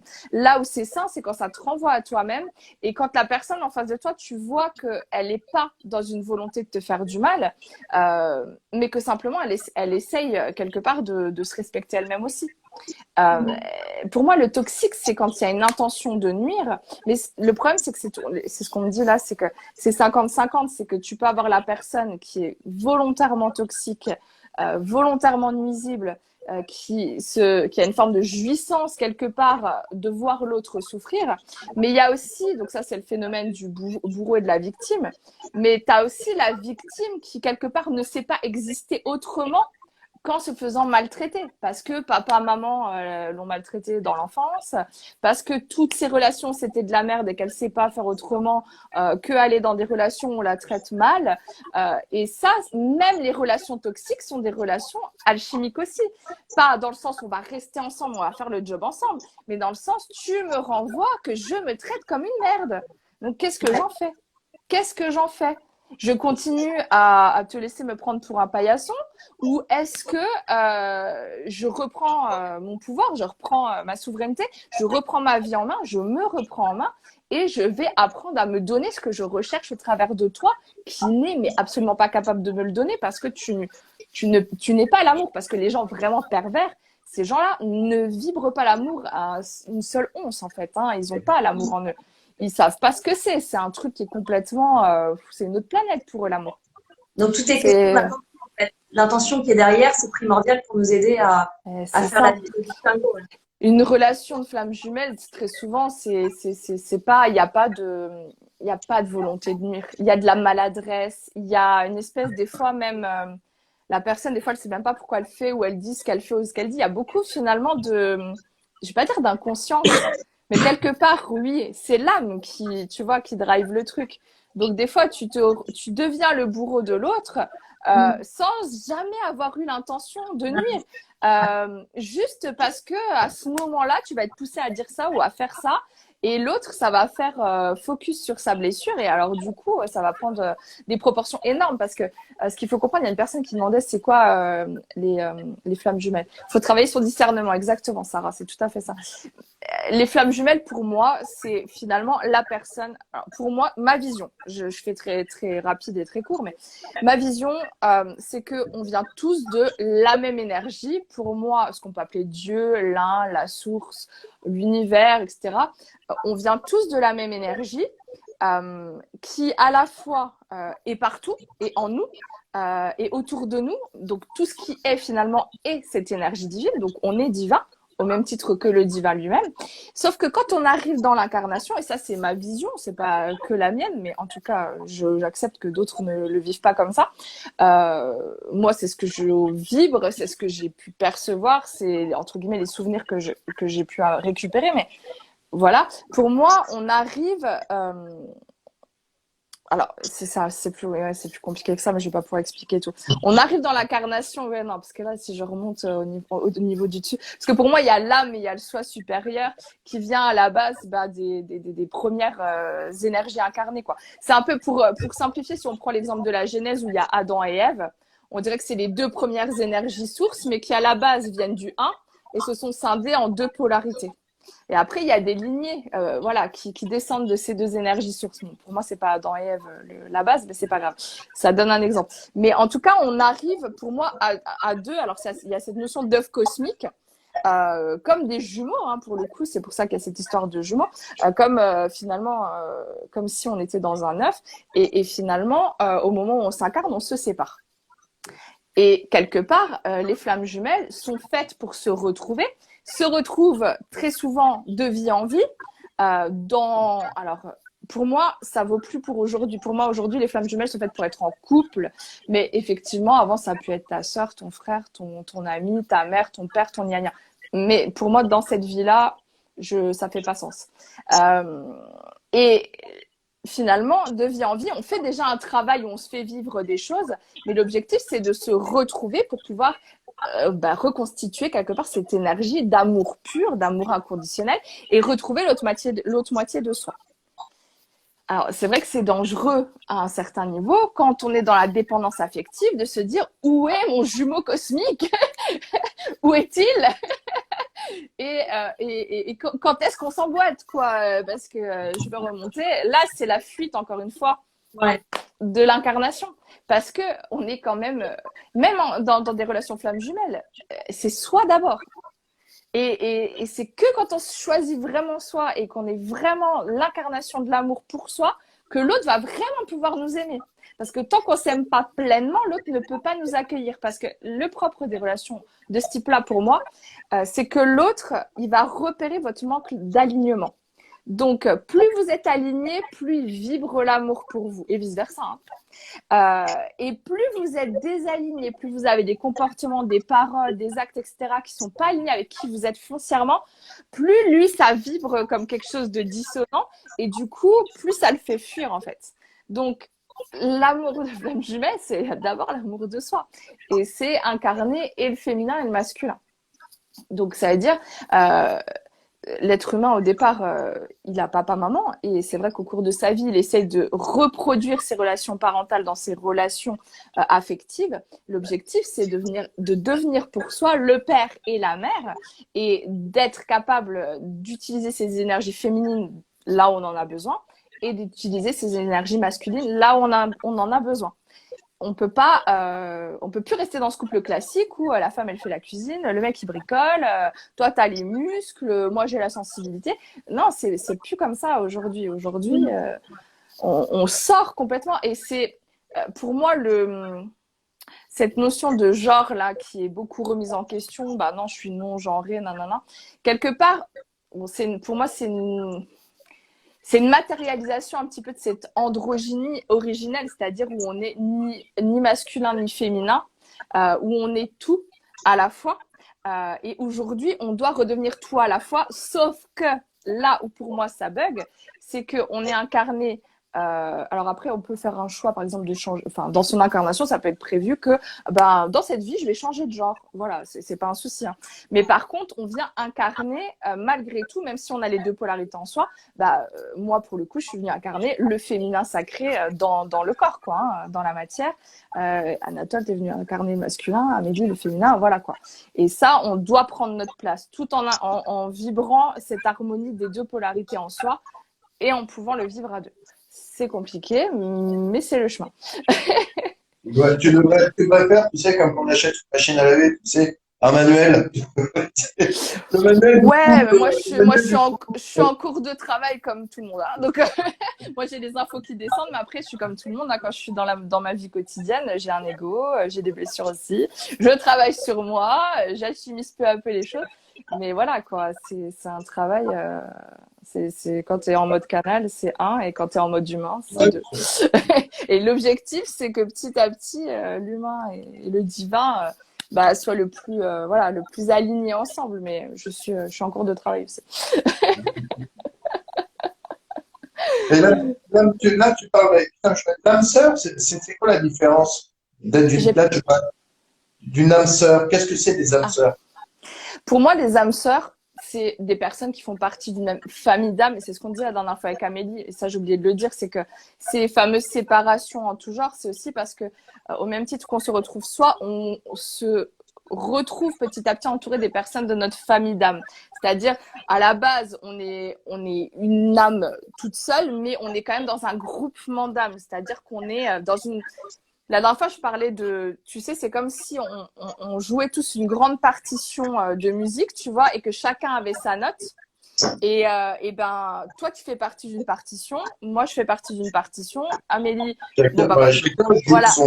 joue son instrument au sein d'une Et même voilà. orchestre. Et toi, par exemple, avec Amélie, clairement, vous êtes sur la même partition, tu vois, c'est sûr. Mmh. Mais donc, on va Hein? retrouver. Attends. On va retrouver des âmes qui sont dans cette même vibration que nous. Donc là, effectivement, quelque part, plus on accepte, et c'est ce que tu disais Amélie au début, plus on accepte de lâcher l'ancien, plus on va pouvoir attirer à soi, lâcher donc l'ancien pour aller dans le vide, pour accueillir le plein. Le plein, notamment, c'est toutes les âmes qui sont dans notre constellation, quelque part, d'âmes, et dont on est censé se rapprocher, et ça va se faire tout seul, en fait, hein, parce que dans ce monde, va falloir qu'on se rapproche en famille d'âmes, ça c'est clair, net et précis. Que ça soit sur les réseaux ou dans la matière, hein, de plus en plus, les gens vont déménager, ils vont se retrouver finalement avec leur famille d'âmes sans même l'avoir prémédité. C'est un espèce de phénomène magnétique, en fait. Et c'est ce qu'on disait la dernière fois que les flammes jumelles, c'est aussi un phénomène magnétique, c'est que tu auras beau essayer d'éloigner les aimants, comme ils sont censés s'emboîter, plus tu tires, plus ça fait mal. Hein, mais dans tous les cas, c'est un phénomène d'élastique et bam, hein, ça claque, il n'y a pas le choix. Et donc, pour moi, les âmes sœurs, tu peux être en couple avec une âme sœur, mais ça peut être ton ami, ça peut être ta sœur, ça peut, tu vois. Les âmes sœurs, c'est des relations pour moi, guérisseuses, qui peuvent, quelque part, de par la relation, t'apporter quelque chose. On partage des choses communes, c'est fluide, c'est doux, on rigole, tu vois, et puis on fait un bout de chemin ensemble, parfois pendant un temps donné, puis après on se sépare, ou parfois pour la vie. Mais tout dépend ce qu'on a choisi. Mais une âme sœur, pour moi, c'est quelqu'un avec qui il y a une espèce de fluidité. Il n'y a pas forcément de travail à faire. Alors, des fois, il y a des bagages karmiques à évacuer. Ça peut être le cas en début de relation. Mais généralement, c'est soit la personne, elle est faite pour entrer dans ta vie, travailler du karmique et elle repart. Dans ce cas-là, pour moi, elle ne fait pas partie de ta famille d'âme. Ça peut être une âme que tu as connue, mais voilà. Soit la personne, elle rentre dans ta vie, il y a un petit travail à faire et après, le chemin continue ensemble. Une fois que les égos sont un petit peu... il y a un truc qui s'opère à ce niveau-là. Mais pour moi, c'est complètement différent de la flamme jumelle parce que la flamme jumelle, t'en as qu'une. Alors après, il y a cette notion de incarné ou pas incarné. Il y en a qui vont te dire, tout le monde n'a pas sa flamme jumelle qui est incarnée. Ça peut être ton guide spirituel, elle peut être dans une autre planète, un autre monde, un autre machin. Moi, j'ai pas d'avis sur la question. Ce que je sais, qu'on me dit que je vibre, c'est qu'il y a beaucoup de flammes jumelles incarnées aujourd'hui parce qu'on en a besoin au niveau du collectif. Donc, c'est pas un enjeu purement c'est vrai que nous, en tant qu'humains, on vit, oui, on cherche l'amour, on cherche à vivre l'harmonie amoureuse, etc. Mais en fait, pour la source, entre guillemets, l'objectif, il est vraiment collectif, en fait. C'est purement, c'est purement énergétique, quoi. Vous, vous êtes un, donc vous vous retrouvez parce que c'est comme ça, et bam, vous allez apprendre à vibrer l'amour inconditionnel et vous aider tout le monde à s'aligner sur cette vibration. Parce que pour tout un groupement d'âmes, c'est l'heure, c'est les choix, et il faut des exemples, en fait, il faut des modèles. Donc, quelque part, pour moi, une flamme jumelle, elle s'incarne, elle le sait au fond d'elle, qu'elle est venue retrouver quelqu'un. Pour moi, c'est comme un truc que tu as dans ton inconscient peut-être, mais et qu'il y a cette personne quelque part, et, et que nécessairement tu vas finir avec elle parce que c'est comme ça. Il y a quelque chose pour moi, en tout cas, dans ma vision, que ce soit moi ou les personnes que je connais qui sont dans ce cheminement-là, il y a ce truc qui est là, quoi. Et puis après, quand tu rencontres la personne, bon, bah, il y en a qu'une, hein. Il n'y en a pas qu'un. Donc, c'est sûr que si les personnes qui ont ce côté un peu cœur d'artichaut et qui, voilà, se disent oh, c'est ma flamme jumelle, ah bah non, c'est celui-là, ah bah non, c'est celui-là. Il y a un peu ce phénomène-là aussi, quoi. Là, c'est complètement différent. La flamme jumelle, on en a qu'une. Et puis d'ailleurs, c'est pas forcément toujours. Ça peut être fluide au départ, mais assez rapidement, ça peut devenir très compliqué, quoi. Alors, voilà, au départ, il y a ce truc magnétique, et puis après, voilà, c'est complètement différent, je trouve, de toutes les relations qu'on peut vivre, en fait. Tu peux avoir beaucoup d'âmes sœurs, mais la flamme jumelle n'a rien à voir du tout. Et par rapport aux générations précédentes, celles de nos grands-parents, de nos parents, de nos arrière-grands-parents, est-ce qu'on a plus de chance dans cette incarnation-là, ou même par rapport aux anciennes vies qu'on aurait pu avoir, de rencontrer plusieurs membres de sa famille d'âme dans la matière, ou de rencontrer sa flamme jumelle, ou de rencontrer son âme sœur?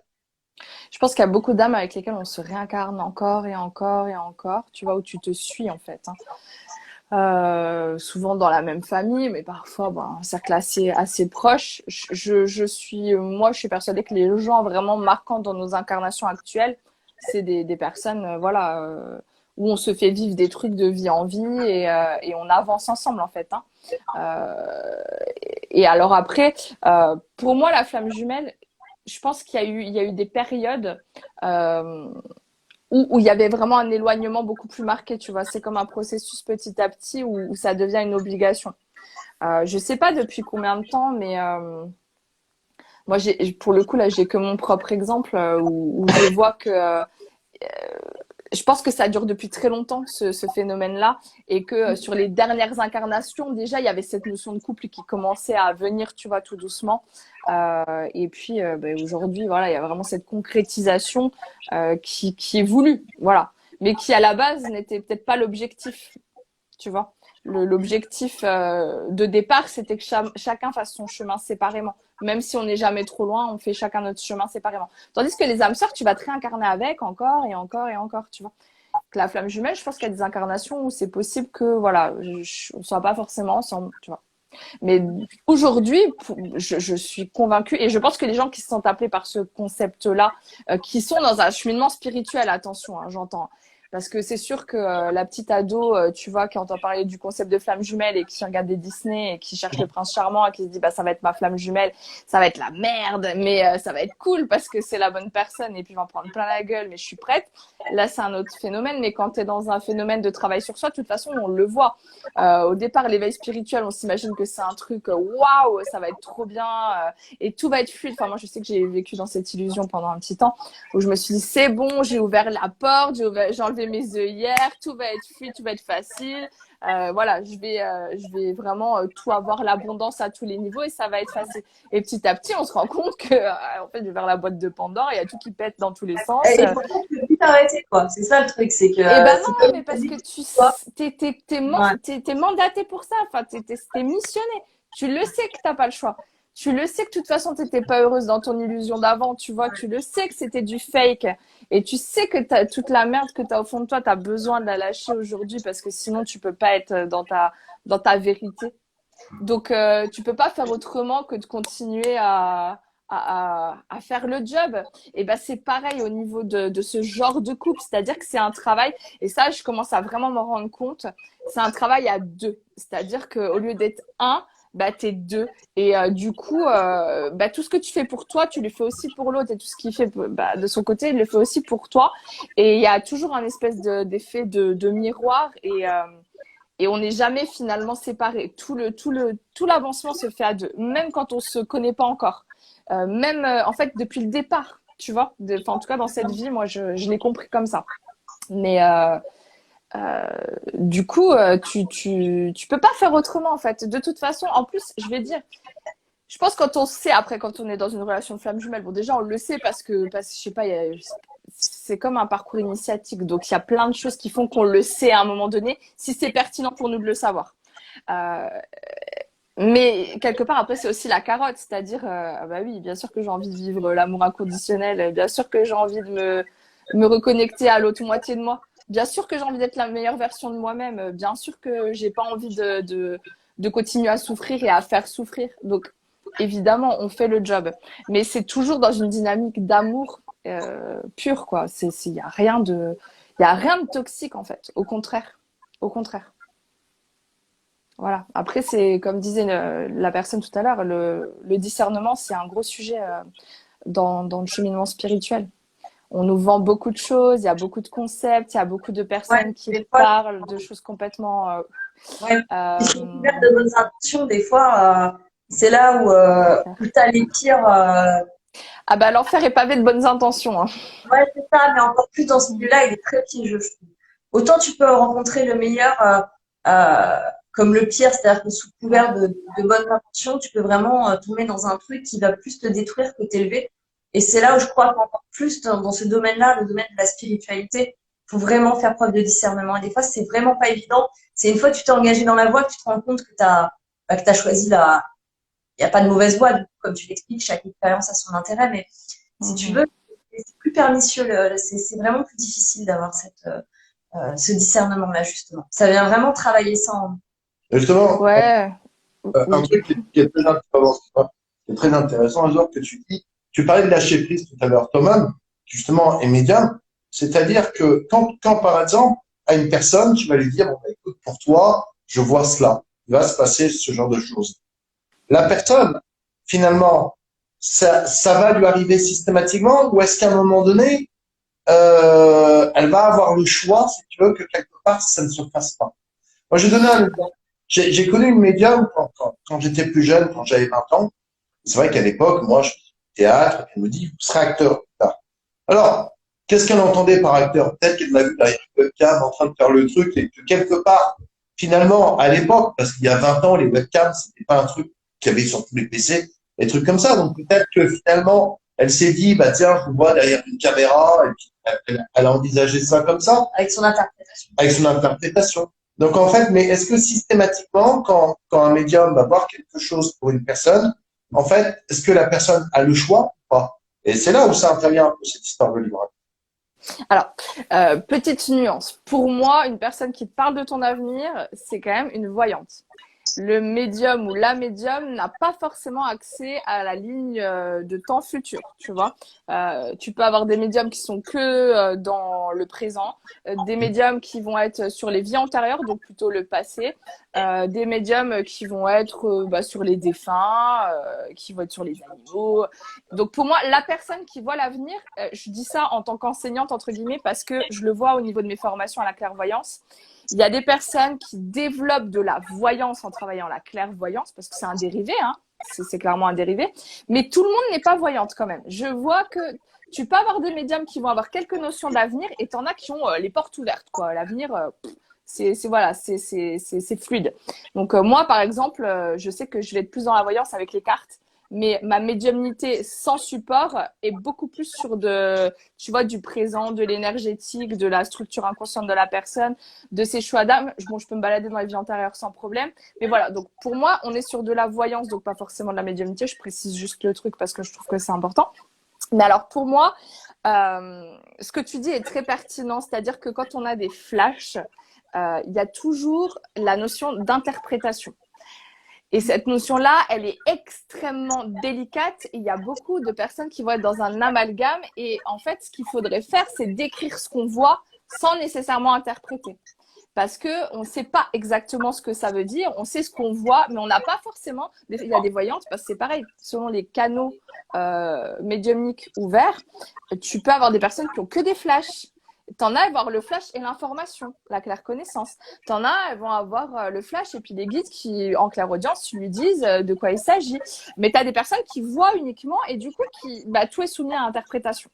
Donc moi, ce que je dis toujours à mes élèves, c'est surtout au départ, le moins d'interprétation possible et le plus de livrer le contenu brut en fait. Parce que sinon, tu peux partir dans tous les sens. Donc effectivement, moi, je sais qu'il y a quelqu'un qui m'avait dit que je serais connue dans la chanson. Tu vois, par rapport à ton exemple à toi. Et effectivement, j'ai une petite notoriété aujourd'hui, mais je chante dans mon boulot. Je fais mes soins avec le chant. Donc, je chante tous les jours, tout le temps. C'est ma façon de soigner les gens. Mais la personne qui m'a dit ça, elle m'a dit, je te vois même sur YouTube en train de chanter, et t'es connue pour ça et tout. Et moi, je me disais, mais là, je suis partie sur la spiritualité, n'importe quoi. Je l'ai pas du tout vu arriver ce truc-là. Enfin, ça m'est vraiment tombé dessus à un moment donné. C'était pas dans mes plans. Je pensais même jamais être capable de faire ça. En fait, c'était pas. Donc, comme tu le dis, il y a une interprétation qui est possible, qui fait que la personne, elle t'a vu sur des écrans, elle s'est dit, ah mais oui, le mec, lui, il va être comédien, il va passer à la télé, etc. Puis alors. Selon puis même l'avenir comme il est aujourd'hui, il y a plein de choses qu'on n'aurait pas pu s'imaginer à l'époque. Donc voilà. Et alors après, sur la notion de libre arbitre, du coup, moi, je suis mitigée sur la voyance. C'est-à-dire que pour moi, il y a effectivement un chemin de vie qui est dessiné. Je pense que la voyante n'est pas omnisciente, c'est-à-dire qu'elle voit ce qu'on veut bien lui montrer. C'est-à-dire que si une voyante, elle est missionnée pour vous dire quelque chose qui n'est pas la vérité, mais qui est fait pour vous faire réagir ou pour vous influencer, parce que dans votre chemin de vie, c'est son rôle, et ça va se passer. Moi, je sais que j'ai eu l'exemple un jour, il y a une voyante qui m'a dit, c'était à l'époque quand j'ai commencé à exercer en tant que psychologue, je cherchais un boulot typique de psy en structure publique, etc. Et donc, je vais la voir principalement parce que je veux savoir comment ça va se passer au niveau professionnel. Et j'ai dans l'idée de m'installer en libéral, mais je sais pas trop. Non. Et elle me dit, vous allez trouver du boulot dans tel secteur et vous allez bosser 2-3 ans. Et après seulement, vous installerez en libéral. Et puis, vous ferez petit à petit un mi-temps et vous allez commencer à faire votre propre truc, etc. J'étais en train de chercher un boulot à ce moment-là. Au moment où elle me dit ça, dans ma tête, ça vrille. Je me dis, hors de question. Hors de question. Et cette femme, elle m'a dit plein de trucs pertinents sur ma vie qui se sont avérés vrais par la suite, notamment au niveau relationnel. Même si j'étais pas du tout d'accord avec ce qu'elle me disait, je me disais, mais non, elle avait raison quoi, sur des relations amoureuses ou des choses comme ça. Mais pour ce truc-là, mais en fait, ça a fait un effet hors de question. Où vraiment, je prends conscience que je ne veux surtout pas travailler dans un job lambda et que je veux pas en fait et que je m'en rendais pas compte. Et en fait, j'ai ouvert mon cabinet 2 mois après quoi. Je me suis dit non, hors de question. Et du coup, je n'ai pas été travailler dans le secteur que je visais au départ. Donc des fois, ça a un objectif qui n'est pas celui qu'on croit.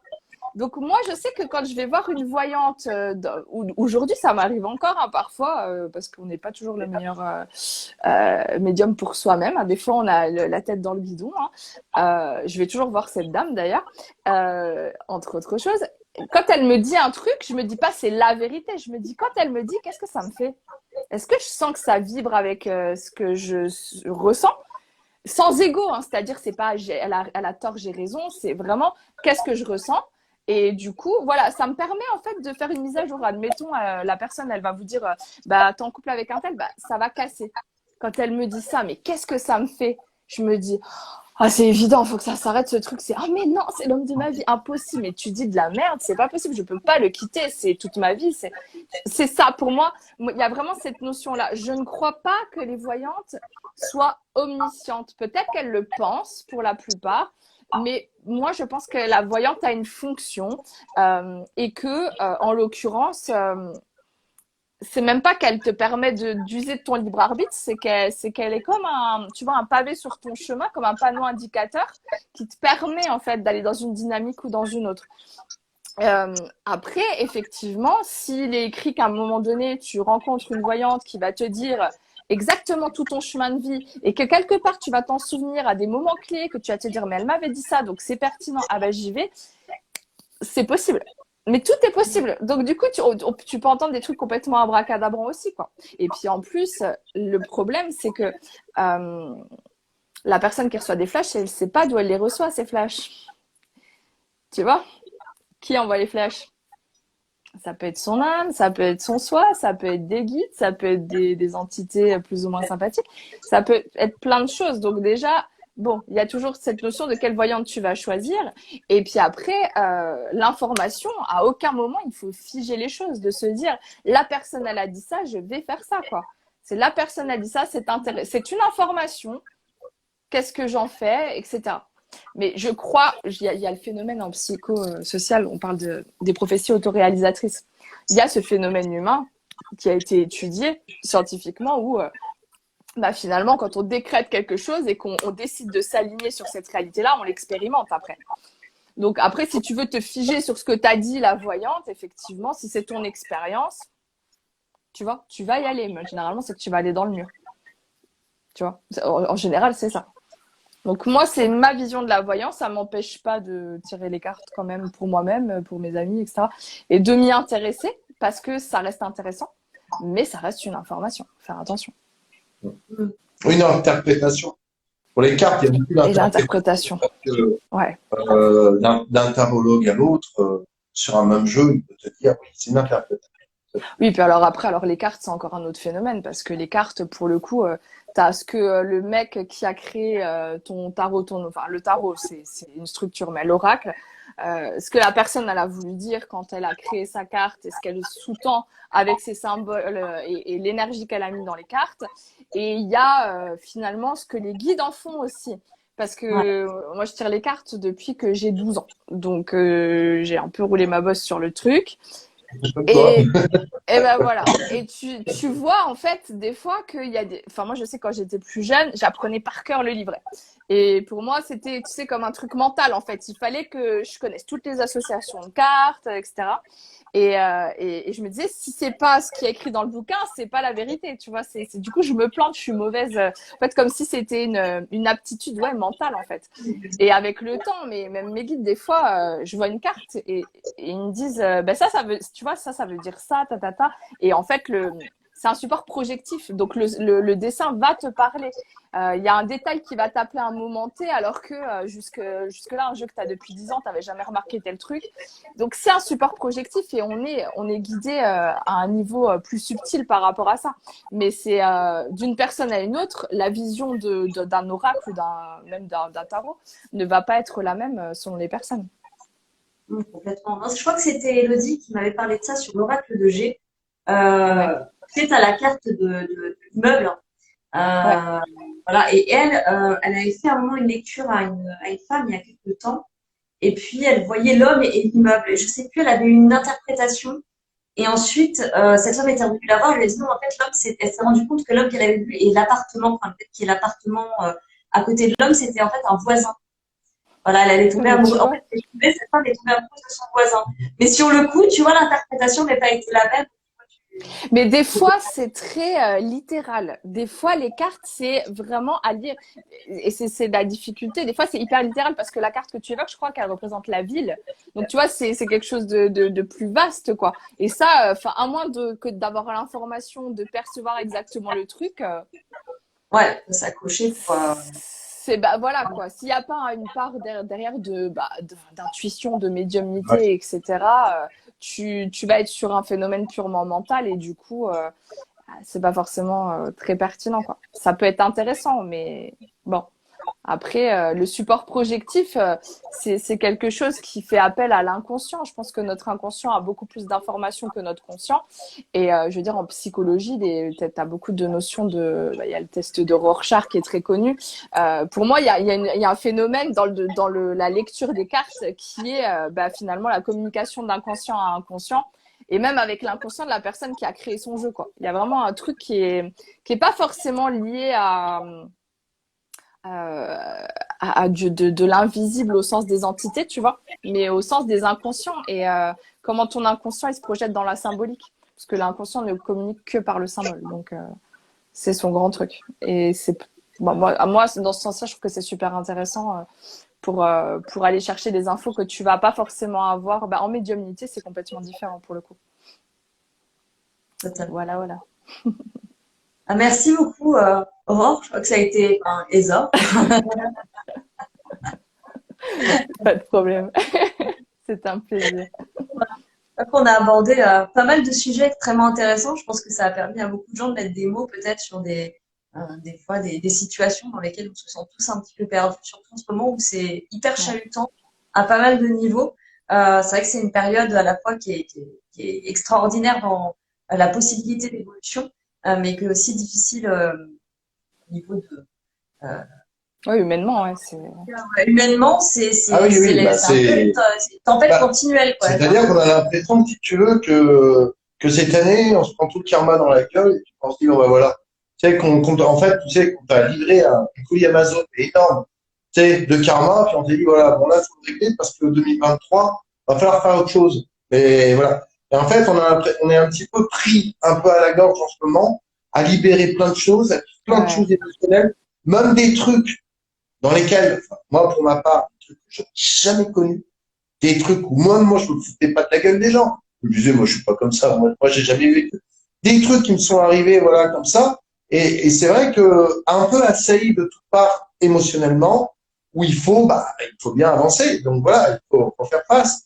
Mais, par contre, je sais aussi que c'est pour quelque chose d'encore mieux après.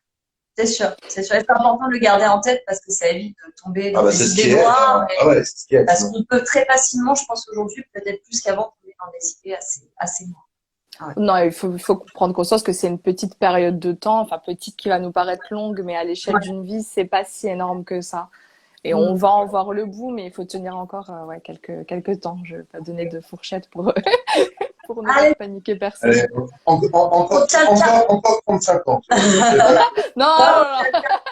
Ça paraît plus long. En même temps, le temps passait plus vite qu'avant. Ouais, en fait, c'est ça.